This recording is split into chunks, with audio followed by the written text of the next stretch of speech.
October 17, 1962. Moscow. The cold bit through Conrad Peters' thin jacket as he hurried across Gorky Park. The morning fog hung like a shroud over the nearly empty pathways. At 42, Conrad had spent 15 years as a cultural attaché at the American Embassy in Moscow, his diplomatic cover for CIA operations that had grown increasingly dangerous as the Cold War intensified. He approached the stone chess tables where elderly Muscovites gathered daily, regardless of weather. Today, only one man sat there, exactly as planned. Mikhail Vetrov, 67, former chess grandmaster, now largely forgotten except by the most dedicated followers of the game. Conrad checked his watch. 7:15 a.m. He performed his practiced counter-surveillance route, pausing to tie his shoe while scanning for followers, doubling back twice near the pond, and entering a public restroom only to exit moments later. Standard procedure for any CIA officer before a sensitive meeting. "Beautiful morning for chess," Conrad said in Russian as he approached Vetrov's table. The old man didn't look up from the board. "The morning offers many possibilities. Please sit." Conrad took the seat across from him. The chess pieces were already arranged, a game in progress. This was their third meeting, carefully orchestrated through cutouts and dead drops. Vetrov moved his knight. "Your move, American," Vetrov said quietly. Conrad studied the board. Chess had been his passion since childhood in Vermont, where his father had taught him on winter evenings. Now it served as his cover for meeting one of the most valuable sources the CIA had cultivated inside Soviet military intelligence. "I never thought I'd play against a grandmaster," Conrad said, moving a pawn. "Former grandmaster. The title means nothing now." Vetrov's eyes, sharp despite his age, scanned the park. "We have little time. Khrushchev has positioned nuclear missiles in Cuba." Conrad maintained his composure despite the jolt of alarm. The CIA had suspected this but lacked confirmation. "How certain are you?" "Completely. I've seen the operational plans. Medium-range ballistic missiles. They can reach Washington in minutes." Conrad moved another piece, his mind racing. If true, this information was explosive. The world was tiptoeing toward nuclear war. "When?" Conrad asked.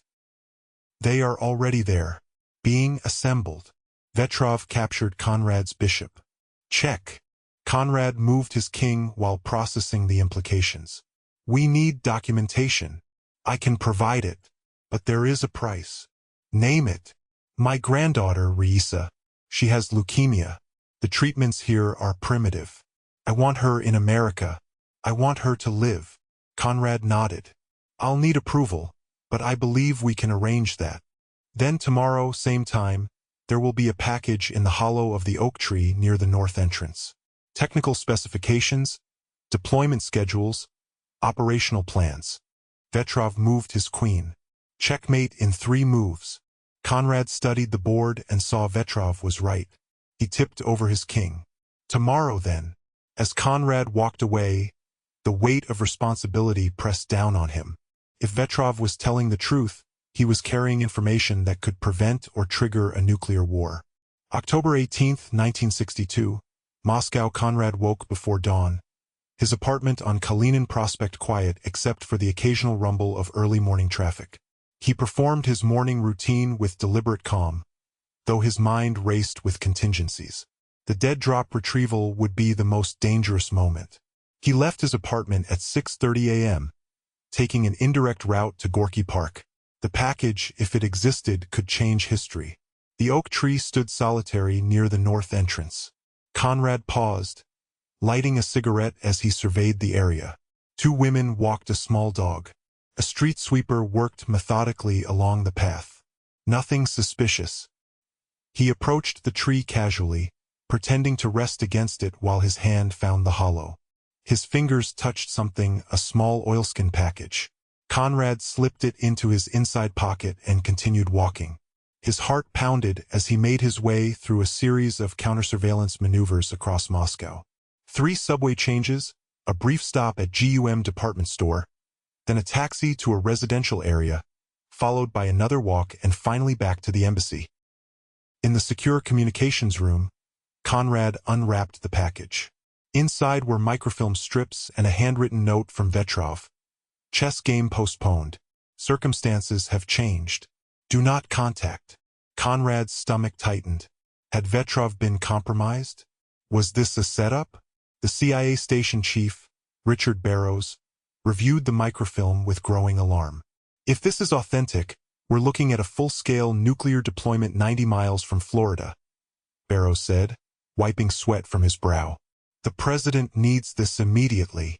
Within hours, the information was encoded and transmitted to Langley. Conrad spent the night at his desk, waiting. The response came at 3:17 a.m. Information deemed credible. Satellite confirmation underway. Maintain contact with source. Highest priority. But Vetrov had gone dark.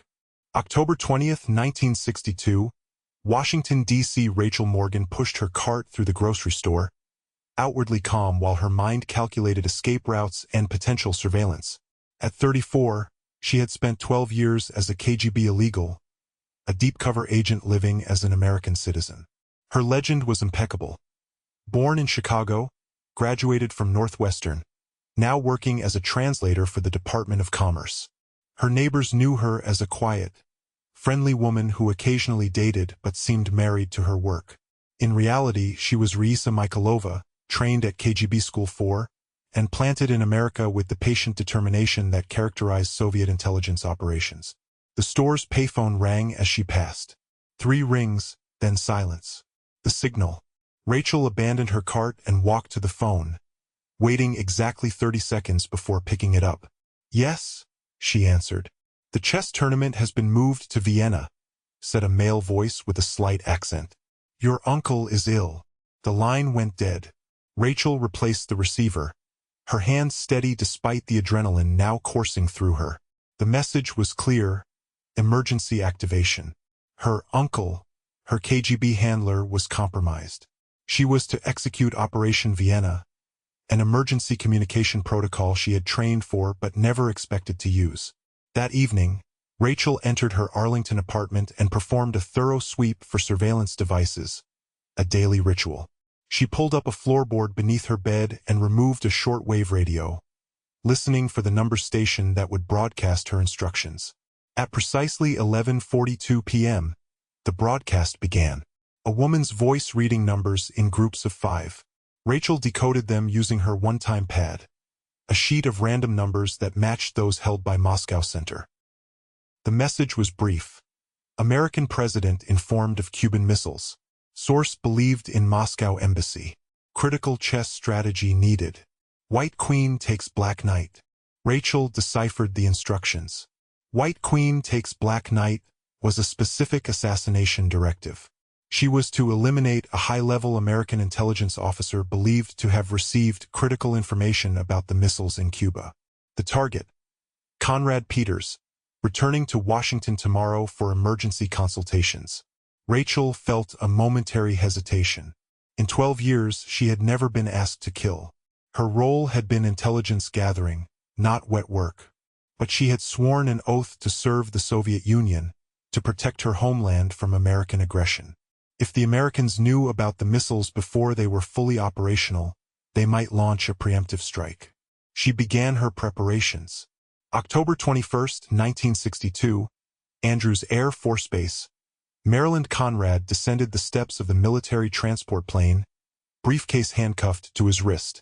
Inside was the microfilm from Vetrov, along with Conrad's detailed analysis. The CIA had arranged for him to brief the Executive Committee of the National Security Council directly. He was met on the tarmac by 2 CIA officers who escorted him to a waiting car. "How bad is it?"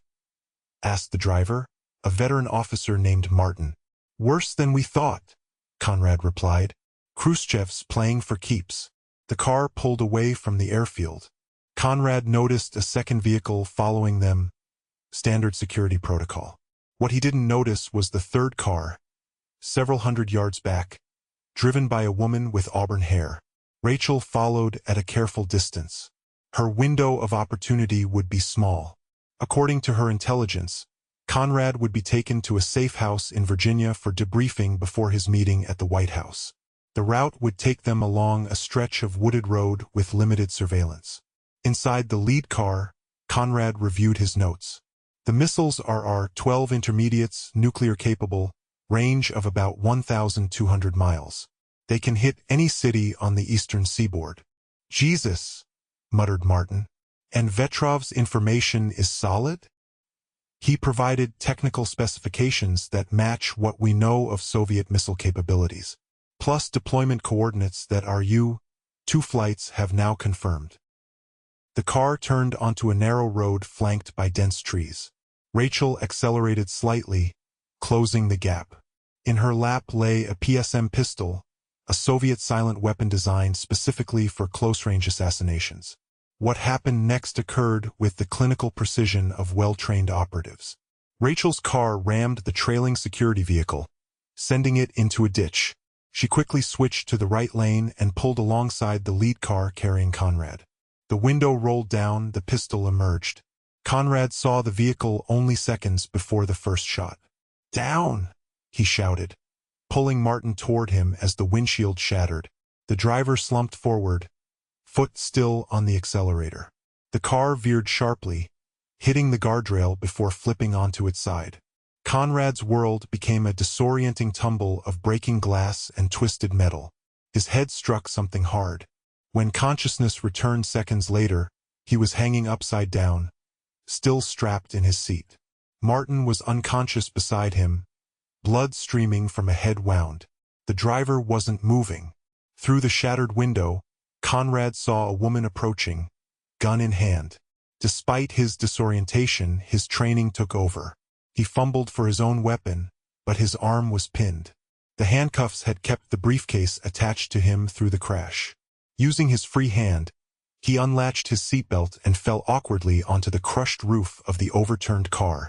Rachel approached cautiously, weapon raised. Through the wreckage, she could see movement.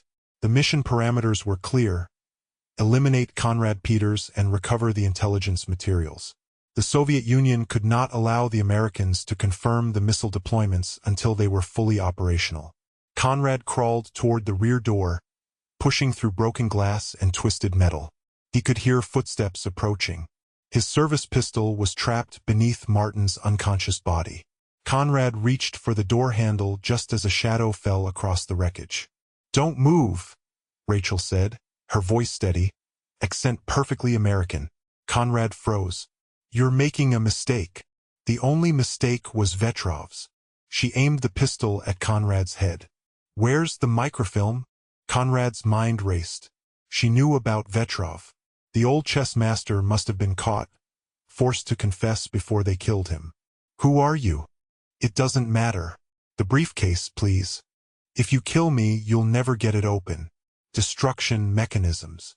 Rachel hesitated. "This complicated things. Then you'll open it." "Why?" "So you can kill me afterward. You have my word you'll live if you cooperate." Conrad almost laughed. The word of a KGB assassin. "I'm not an assassin. Until today." Something flickered across her face. Doubt. Perhaps. "This isn't personal. It's about preventing a nuclear war." "That's exactly what I'm trying to do," Conrad said. "Vetrov didn't betray your government. He's trying to save it, and us, from Khrushchev's recklessness." Rachel's expression hardened. "You have 10 seconds to open the briefcase." In the distance, sirens wailed. The security team from the second car must have radioed for help before the crash. "The missiles in Cuba change everything," Conrad said urgently. "We're minutes from midnight. Khrushchev's miscalculated. If Kennedy discovers those missiles without warning, without diplomatic channels open, he'll have no choice but to respond militarily." "That's why you need to die," Rachel said, but her voice lacked conviction. "No, that's why Vetrov gave us this information. He knows the KGB and military hardliners want confrontation. But he also knows neither side can survive a nuclear exchange." The sirens grew louder. Rachel glanced nervously over her shoulder. "You have a choice," Conrad continued. "Kill me, take the briefcase, which, by the way, will self-destruct if forcibly opened, and ensure that when Kennedy discovers those missiles, It will be through U-2 photographs and military channels. Or let me deliver Vetrov's message, which opens a back channel for diplomatic resolution. Rachel's hand trembled slightly. You're lying. About what?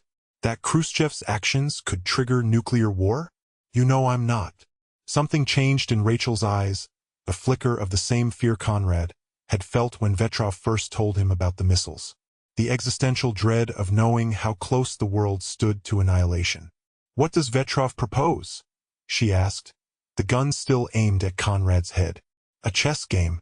Symbolic moves by both sides. Kennedy publicly demands the missiles be removed. Khrushchev publicly agrees, in exchange for American missiles being withdrawn from Turkey. Both sides save face. Both sides step back from the brink. The sirens were very close now. Rachel had seconds to decide. The game is already in progress, Conrad added. Kennedy meets with XCOM in the morning. The next move is his. Rachel lowered her weapon slightly. How do I know this isn't CIA manipulation? Because I'm still talking instead of trying to kill you. Conrad's voice softened. We're pawns, you and I, but today we can choose not to be sacrificed. For 3 heartbeats, neither moved. Then Rachel tucked the pistol into her coat. Your next move, Mr. Peters. Find Vetrov's granddaughter. She's in Moscow Children's Hospital. Leukemia. That was his price treatment in America. Rachel's expression changed, genuine surprise replacing professional detachment. Raisa Vetrova is his granddaughter? You know her. I was named after her mother. Rachel stepped back from the car. If you're lying, I'm not. Get her out, get her to America. It's what Vetrov wanted. The first police car rounded the bend. Rachel gave Conrad one last look before disappearing into the woods. October 28, 1962, Washington, D.C. Conrad sat in his apartment, the television broadcasting Kennedy's address announcing the end of the Cuban Missile Crisis. The president spoke of a diplomatic resolution, of back-channel negotiations, of steps taken by both superpowers to move away from the precipice. What the public didn't know, would never know, was how close they had come. How the careful choreography of public demands and private concessions had been orchestrated like a championship chess match, with each side making visible moves while hidden maneuvers determined the real outcome. The telephone rang. Peters, Conrad answered. The patient arrived safely at Johns Hopkins, said a voice he recognized as Richard Barrows. Treatment begins tomorrow. And her grandfather? Pause. Officially, he died of heart failure 3 days ago. Conrad closed his eyes. And unofficially? We don't know, but the back channel remains open. Someone on their side is still playing the game. After hanging up, Conrad walked to his chess set, the same one his father had given him decades ago. He studied the pieces, then moved the white queen to protect the king. The doorbell rang.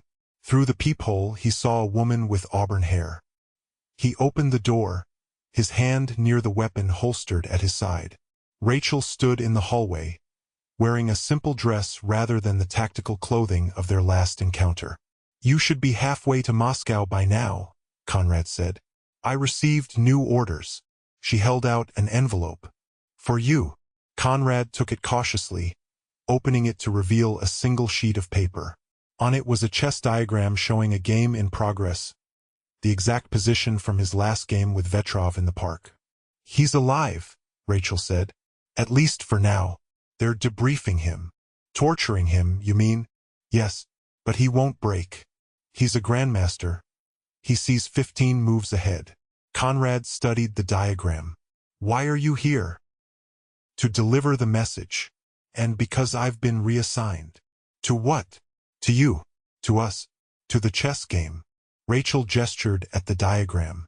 Vetrov proposed a different kind of back channel. Not between governments, but between intelligence agencies. A way to prevent miscalculation. Conrad looked up sharply. You're suggesting KGB CIA cooperation? I'm suggesting survival. The world nearly ended last week. Next time, we might not have a Vetrov. Why should I trust you? You tried to kill me. Yet here you stand. And there's a little girl at Johns Hopkins who will live because you kept your word. Rachel pointed to the chess diagram. Your move, Mr. Peters. Conrad studied the paper again. The position was complex, balanced on a knife's edge between disaster and salvation, not unlike the world itself. Come in, he said finally, stepping aside. Let's play. May 19, 1987, Vienna. 25 years later, an elderly Conrad Peters sat in the Café Central, the famous Viennese coffeehouse where Lenin and Trotsky had once played chess. Across from him sat Rachel Morgan, her auburn hair now streaked with silver. Between them was a chessboard, a game in progress, the same position with which they had started their first game in his Washington apartment decades earlier. They'll be declassifying our operation soon, Conrad said, moving his knight. The chess channel will become a footnote in Cold War history. Rachel contemplated the board. No one will believe it anyway. 2 agents, Soviet and American, meeting regularly for 25 years, passing critical intelligence to prevent nuclear miscalculation. 13 nuclear close calls averted, Conrad reminded her. The Norwegian rocket incident alone would have triggered Soviet launch protocols if we hadn't warned them it was a scientific mission. Rachel moved her bishop. Check. Conrad smiled. Always aggressive, Rachel. It served us well. They played in silence for a moment, each contemplating the strange partnership that had evolved from that deadly encounter on a Virginia roadside. Neither had defected. Both had continued serving their countries. Yet together, they had created something unprecedented, a chess-coded back channel that allowed vital information to flow when official channels were blocked. Gorbachev is serious about reform, Rachel said quietly. Real reform this time. Reagan too. The wall might actually come down in our lifetime. Rachel captured Conrad's rook. Do you ever regret it? The life we couldn't have. Conrad's hand hovered over a pawn. They had never spoken of the feelings that had developed during their decades of clandestine cooperation. The brief touches when passing documents. The lingering glances across embassy reception rooms. The unspoken understanding that duty to country would always supersede personal desires. No, he said finally. Some games can only end in stalemate. But a stalemate is better than mutual destruction. Rachel's eyes held his. A fitting epitaph for the Cold War. And for us. Conrad moved his queen, creating an unexpected opening. Rachel studied the board, then looked up with a smile that carried the weight of 25 years of shared secrets. Perhaps not every game needs to end, Conrad. She moved her knight, avoiding the checkmate she could have delivered, instead extending the game. Outside the cafe, the world continued changing, walls crumbling, empires fading. But inside, over a chessboard in Vienna, 2 aging spies continued their most important mission, the one that had saved millions without anyone ever knowing their names.